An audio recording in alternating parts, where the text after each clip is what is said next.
got Noche now, UFC 306 O'Malley versus Dvalishvili at the Sphere.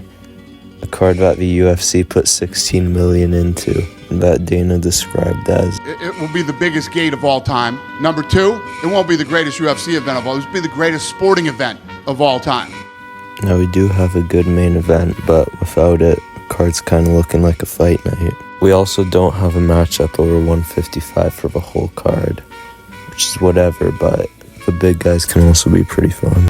With that being said, we have some pretty cool fights on the card, so I'll be looking at those and how I think they'll go. Manuel Torres versus Ignacio Bahamondes. I think Ignacio's got this one. He's a bit younger at 27. He's a lot taller at 6'3" compared to Torres, who's 5'10". He's also going to have a few more inches of reach. I think he's going to keep the fight standing and striking at range and getting that decision. Main card opener, Ronaldo Rodriguez versus Ode Osbourne. I don't know why this one's on the main card. Ronaldo Rodriguez is a guy who just won his debut, and Ode Osbourne is Ode Osbourne. But as to who I think is going to win this one, I think Rodriguez is probably going to win. He's a lot younger at 25, Osbourne being 32. And I think he's probably gonna finish the fight. I'll say round 2 TKO. Daniel Zellhuber versus Esteban Ribovics. I think Daniel Zellhuber is gonna win this one. He looked good in his last fight with Francisco Prado. He had a good jab in that one, and striking looked good.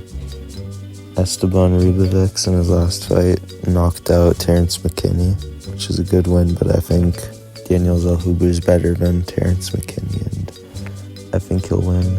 He'll use his height advantage and his reach advantage pretty well. Brian Ortega versus Diego Lopez, a veteran versus newcomer. Ortega's coming off a submission win over Yair Rodriguez, and Diego Lopez coming off a decision win to Dan Ige.